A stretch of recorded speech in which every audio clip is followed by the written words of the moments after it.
on you. Okay. Okay, get your name and badge number. Matthews, 1163. 1163. Yep. Cool. Can I get your information, please? Am I suspected of committing a crime? I got a call Okay. about a suspicious person Okay. who is walking up and down the road. Can I request the incident number? What's up, guys? We have a crazy video for you guys. You're not gonna believe this video. So this guy's going around in public and he takes a couple pictures of some houses for whatever reason. In my opinion, it doesn't even really matter, right? He's working. When you're working and you're in public and somebody calls the cops on you and the cops come, you better be recording, folks, and you better know your rights like this guy does. So first of all, he was on private property, and when the cops come, they always seem to say that we need to identify you because we got a call.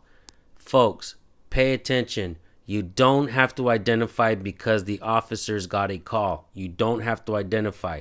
Keep that in mind. It's extremely important, folks. With that being said, police officers need to articulate a RAS, a reasonable articulable suspicion that you committed a crime, in order to demand ID. Not only that, folks, they also need to have SAF, S-A-F, single articulable fact that you actually committed a crime, to actually put you in cuffs and detain you. Many folks don't know this, and that's why plenty folks give up their ID upon request, and this allows police to abuse their powers. Do not, I repeat, do not give up your identification, folks. If you haven't committed a crime, don't do it. At the end of this video, there's going to be something that upsets you. We're going to talk about it, and we're also going to discuss what we can do about this type of situation so that it doesn't happen again.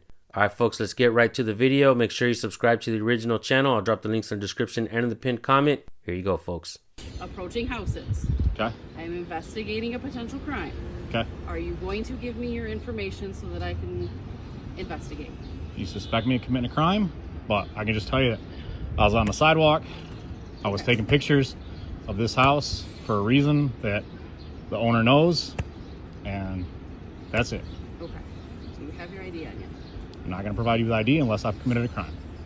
I am investigating a potential crime. Okay. People What crime are you calling investigating? in saying that you are taking pictures of more than one house. Okay. Okay? It is my job to make sure that you are not casing any houses. Let's get something straight, folks. Her job is not to find out if he's casing houses. Her job is to have a threat assessment. Once she realizes that her threat has been assessed and the man is doing nothing illegal, she should be on her way. She can ask for ID, but the man doesn't have to. And once the man denies that request, she should leave it alone. Bottom line, because now she's demanding it under coercion. And that, my friends, is why people understand that their rights are being violated. Keep watching, folks. Okay. All right? What crime do you suspect me of committing? I have already explained that to you, sir. Are Can you going to articulate a provide crime? me with information that I'm requesting or not? No. Are you going to articulate a crime? I've already explained that to you So multiple times. Yep. Okay? So you suspect me of being suspicious? There was a call Mm-hmm. of you taking pictures and approaching houses. It was not. Okay? Well, that's the call. You've asked me to explain myself, and Okay. I'm explaining myself, and I'm explaining why we're investigating. Okay. I'm explaining why you are required to give me your information. I'm not required to give you identification unless you can reasonably articulate a crime that I have committed. This is not a stop and ID state. I have already explained that to you. Are you willing to give me your information? No. Okay, so you're obstructing an investigation. I'm not obstructing. Obstructing is a secondary crime that I have to have been committed. Who do you I have to be work convicted for? of committing a crime in order to be obstructing. What part of this are you failing to understand? I'm not failing to investigating understand anything. I think you're failing to understand. I'm not. Okay. Okay? I'm here for a legitimate reason, and I'm trying to obtain your information so I can verify that you're here for a legal purpose. Okay. Okay? I am here for a legal purpose. Okay. And what purpose is that? I am doing an inspection on a house. Okay. And who do you work for? Why is that important? So that I can call and verify that you were here and that you were an employee. Okay. So you want my information to verify that I am here for a legitimate reason. Why wouldn't you ask the homeowner who's standing behind me? And I can. Okay. That's part of my investigation. But right now you're not cooperating with that. I don't feel that I'm not. I feel that I am cooperating. We could have already been done and gone with this. Okay. Okay. So I'm failing to understand why this is becoming such a process. Because it's my rights. Like, I'm standing up for my rights. So my right, my Fourth Amendment right, says that you cannot seize my identity unless I have been I'm suspected of committing a crime. You have yet to articulate with reasonable suspicion a crime that I have committed. I have dispelled, I believe, I have dispelled any evidence of me committing a crime by telling you that I'm here, I am inspecting a house. Okay. So what crime have I committed? Or do you suspect me of committing? Can I speak? Go right ahead. Okay. As I've explained multiple times, we got a call that said that you were taking pictures and approaching multiple houses. That you are currently at this house. Okay? Yep. Entering onto other people's properties. Not a true statement. Okay. And I don't know that. Okay. Because I have somebody who's saying that happened. Okay. People lie to us all the time. Yes. Okay. It's my job to investigate. Yep. And identify people who could be potentially committing crimes in the neighborhood, which in this case is the concern. Okay. All right. I need your identification. No, you don't. So that I can verify. Okay. So I would suggest that you talk to the complainant. This wrong? Can I request supervisor? I'm requesting a supervisor. I'm formally requesting a supervisor, Officer Matthews. Okay. And I'm formally requesting your information. Not to mention... Is that a lawful order? Yes, it is. No, it's not. Okay. You're attempting to use the color of law, which would be violating my rights. You're not violating your Fourth Amendment rights. Yes, you are. You're attempting to. You have not done it yet, but you're attempting to. What's your name and badge number, please? Right Is here. that how you answer the judge? This is right here. That's how you answer the judge? You just point at your... Right here. Yeah. You see her. So Hickman, and your badge number is? 44. Right 44. here. Thank you. The other concern is that if you are going house to house, which is the call that we got, is that you have to have a license in order to do that. So have you filed a license with the city of Battle Creek? So that is if I am peddling or panhandling, which I am doing neither of which. Which is also what we're trying to identify, right? Okay. Which is also a crime. Okay. So I do have a legal right to obtain your identification, as I've explained on multiple occasions. So I am not peddling. Sir, have I solicited you for anything?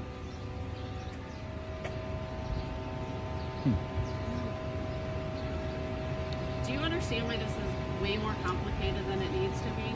Because I'm expressing my rights. I'm exercising my rights. You're not That's why it's a problem? exercising your rights. I am. You're not. I've explained the legal right that I have to obtain that information. No. And you are The obstructing that investigation secondary crime. and not allowing me to further So cite me investigate. give me a statute that tells me that you suspect me of committing a crime. Cite the statute. A statute, sir? Yes, you have to cite a statute. I don't You have have to to cite. supply I've me with already reasonable, articulated articulated suspicion and I of a already crime. What is the crime that you suspect me of committing? I've explained that multiple times. Sir? I don't know how else to explain that to you. Can I talk to you for a second? Come in there and talk to you? Yeah. Yeah.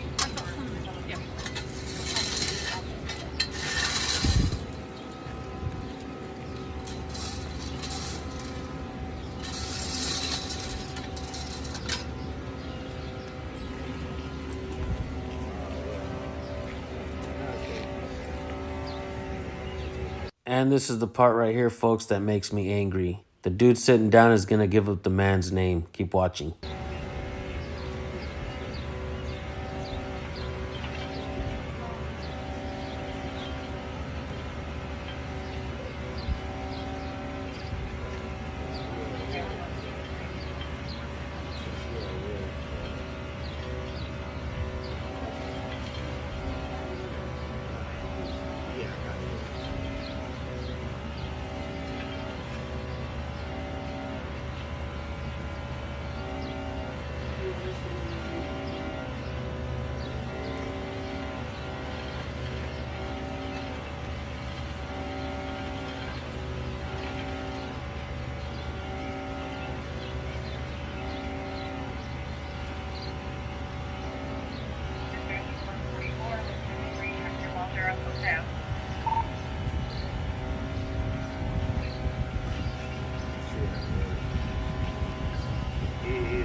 Can I request the incident number?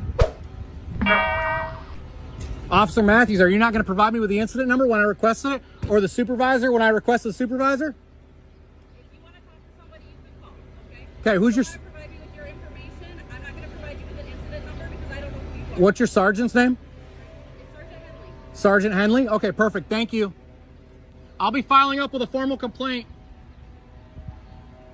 All right, guys, this video came to you from the channel called MI Audits. Definitely go subscribe. I really like the way this guy handled this police encounter. Many of you out there that don't know your rights can learn from videos like this. We try to bring you all the new channels as well, so make sure you subscribe to my channel and hit the bell. We drop videos daily regarding police interactions. It's extremely important to know the First Amendment of the Constitution, folks. Let me explain what that is really quick. You have the freedom of religion, freedom of press, freedom of speech, freedom to assemble, and freedom to petition your government for a redress of grievances. If you don't know your rights, you don't have any rights. It's that simple, folks. Learn them so you don't have to pout about when the cops violate your rights. And part of that was your fault for not knowing them. Thank you guys for tuning in. We'll see you on the next video. Have a blessed day. Peace.